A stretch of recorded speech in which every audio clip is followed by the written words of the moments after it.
I've been thinking about how often we're taught that compromise is the highest form of maturity. Meet in the middle. Split the difference. Keep the peace. But what if that instinct to compromise is actually costing us what matters most? When I first encountered Never Split, The Difference by Chris Voss, I felt that quiet jolt of curiosity. Here was a former FBI hostage negotiator claiming that traditional negotiation tactics fail precisely when the stakes are highest, and that tactical empathy, not logic, is the real key to influence.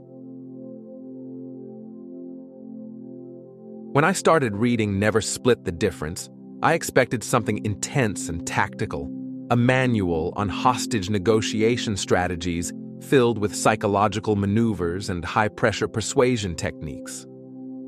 After all, Chris Voss spent years dealing with kidnappers, bank robbers, and terrorists.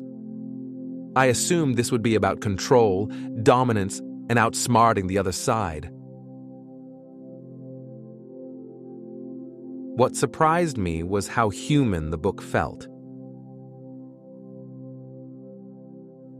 Voss doesn't frame negotiation as a battle. He reframes it as connection. He challenges the idea that business negotiation or sales tactics are about winning arguments.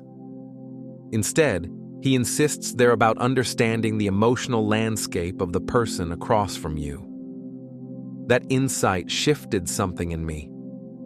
I realized how often I approach difficult conversations armed with logic when what's really needed is emotional intelligence. Voss sets out to dismantle conventional wisdom, the win-win, the getting to yes, the polite compromise. He argues that when you split the difference, both sides lose something valuable. Real leverage comes from understanding what the other person truly values. And that only happens when you listen differently. One of the most powerful ideas that stayed with me is active listening, not the passive kind where I'm silently preparing my response, but the disciplined act of muting my internal dialogue. Voss describes listening as a form of emotional reconnaissance. The goal isn't to reply quickly. It's to make the other person feel heard. When someone feels heard, they relax. And when they relax, they reveal. Then he introduces the mirroring technique. At first, I thought it sounded almost too simple. Repeat the last few words someone says, gently, with curiosity. But when I tried it, I saw how disarming it is. People lean in. They elaborate. They feel validated. Mirroring creates rhythm. It builds subconscious trust. It tells the other person, I'm with you. What deepened my understanding even more was Voss's concept of tactical empathy. This isn't about agreeing. It's about identifying and verbalizing the other person's emotions. It sounds like,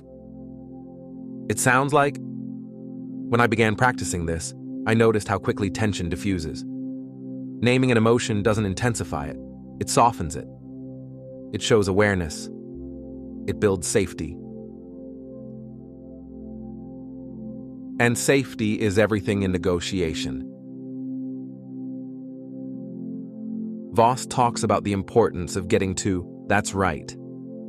Not, you're right, which often signals dismissal, but that's right, a moment when the other person feels completely understood.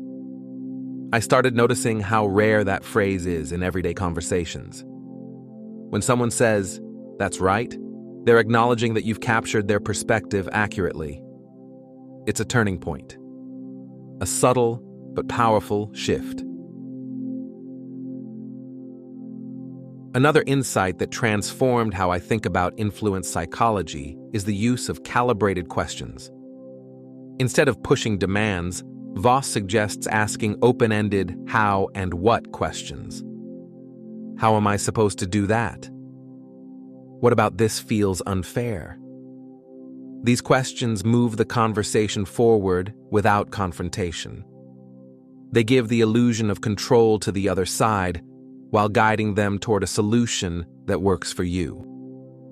That felt counterintuitive at first, but incredibly empowering once I understood it. Perhaps one of the most liberating lessons for me was redefining the word no. We're conditioned to chase yes.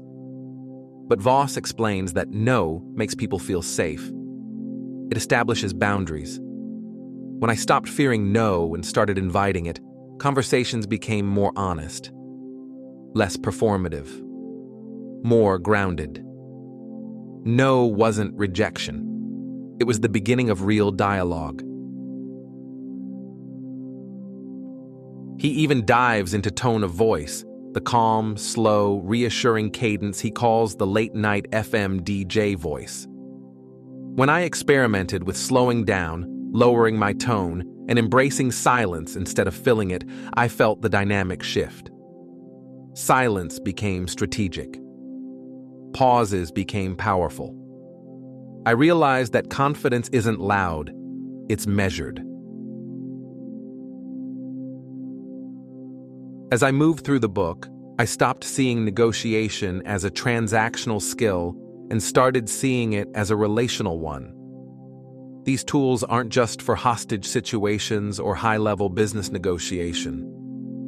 They're for conversations with partners, with colleagues, with family, with anyone where emotions run high and clarity matters. What moved me most about Never Split? The difference is this realization: negotiation isn't about overpowering someone. It's about understanding them so deeply that resistance dissolves. When you combine active listening, mirroring, tactical empathy, and calibrated questions, you create space for collaboration instead of conflict. If I applied these ideas daily, and I try to, I become more present, more patient, less reactive. I stop trying to win arguments and start trying to understand perspectives.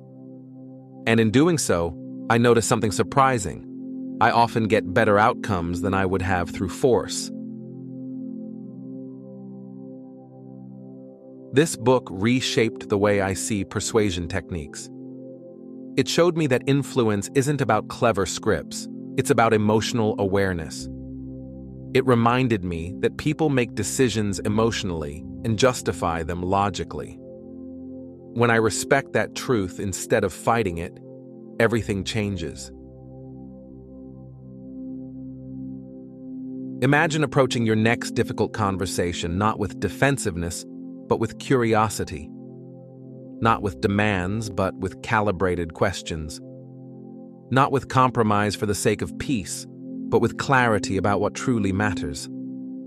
That's the shift Voss invites us into. Never split. The difference isn't just about negotiation tactics. It's about becoming someone who listens deeply, speaks intentionally, and navigates high-stakes moments with calm confidence. And for me, that lesson extends far beyond the negotiation table. It's about how I show up in the world. Like and subscribe to WellReadClub for more book breakdowns and mindset insights that help you see the world and yourself more clearly.